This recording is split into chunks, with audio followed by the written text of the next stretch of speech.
Hello everybody, welcome back to your Weekday Weekend. I'm Adam. Today we're going to discuss the best and worst filaments that I've used for 2024. So like most of my videos nowadays, I do have a disclaimer. Just because a filament is on this list, for better or worse, does not mean that it's necessarily a bad or good filament.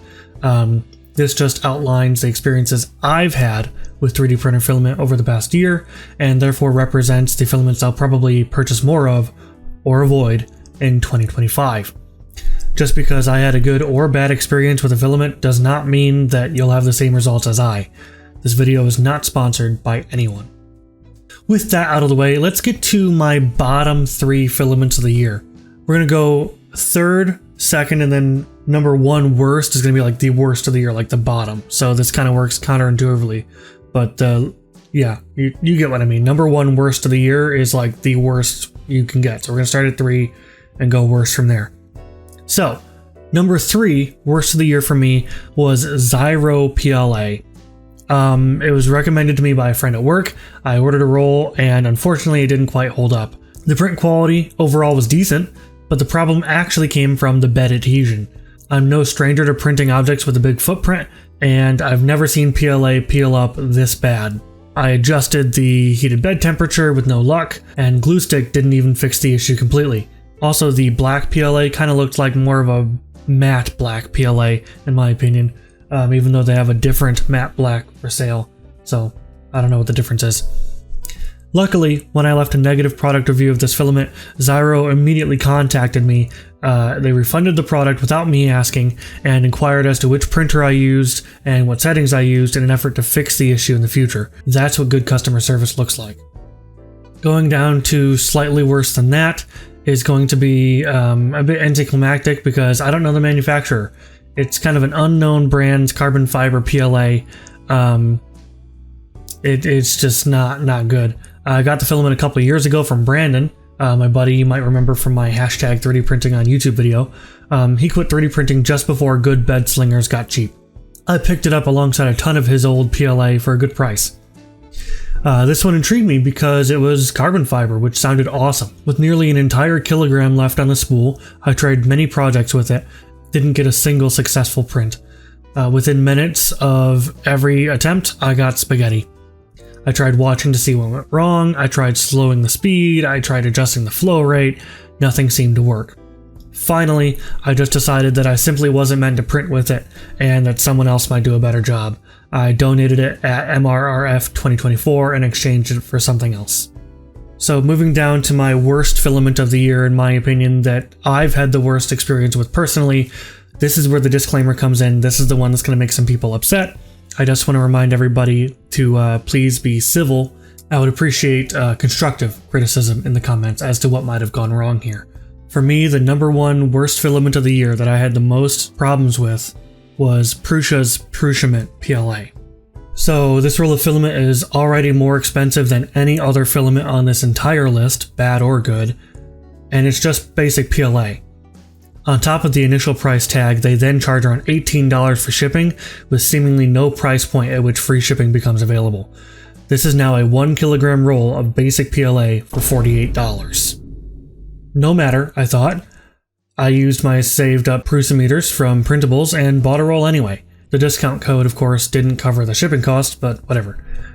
Finally, after the filament arrived, I must have gotten a bad batch, because I've tried so many prints with this filament and the closest I've gotten to a successful print is this thing. He's a troll from a D&D campaign, Where the Dragon Queen. His arm fell off. Right there, kind of see it. His arm fell off when the supports failed. I've tried to adjust print settings, temperature, speed, flow rate, everything, and even match the Prusa website's directions precisely with no dice. Everyone online just says to use the Bamboo Lab PLA settings and they'll work fine, but unfortunately, again, I must have just gotten a bad batch or something. Lastly, to make it worse, this doesn't affect the product at all, but I left a 1-star review of this product on their website. I know it's their website, so they can show and hide whichever reviews they want to further entice you to buy their product, but to me, honesty is the best policy, and hiding a negative review is just wrong in my opinion. Again, I know that hiding negative reviews is just what companies do. I just wish that they would have tried to reach out and solve the problem rather than pretending it doesn't exist. This massive 3D printer company did worse than Chinese PLA from Amazon, as far as customer service goes at least. So, with the negative stuff out of the way, how about we move to something better? How about we move to something positive with the good filaments of the year? How about that? So, we're going to start at number 3 and work our way up the totem pole here. First off, third best of the year is Elegoo. There's only one reason that I picked up 4 kilograms of this stuff over the course of the year, and this is all I have left of it. Right here. That's it. And that's price. At only $14 per kilogram, this PLA is one of the cheapest I've ever purchased, if not the cheapest I've ever purchased. Of course, that does come with caveats. It's not the prettiest filament. It's not the most consistent. Their color range is pretty basic.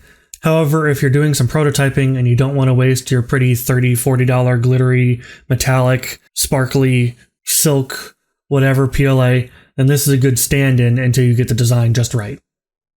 Number 2 on the list is Polar Filaments Premium Fluorescent PLA. This is their Premium Sapphire Fluorescent.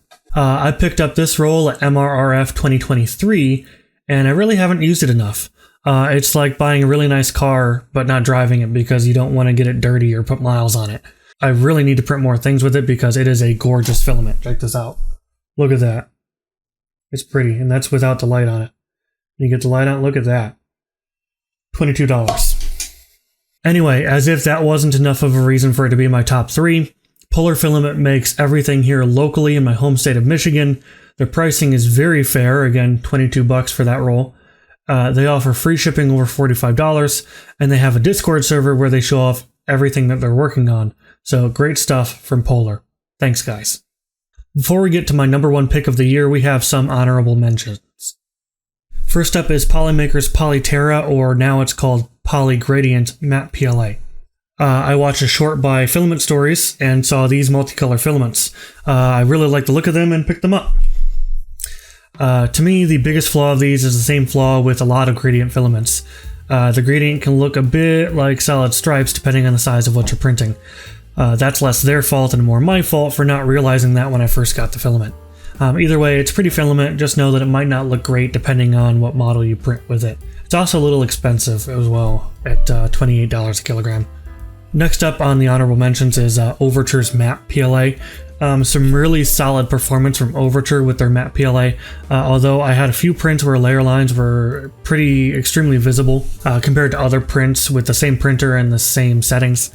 I'm not sure what that's about, but pricing here is also a bit all over the place. Seems like it's always on sale and always by a different amount. So don't count on the price being the same when you come back in a couple months to get some more. Last of the honorable mentions is actually Overture's regular PLA at about $24 a kilogram. Overture is actually one of the first filament brands I started to buy a lot of when I got started with the hobby.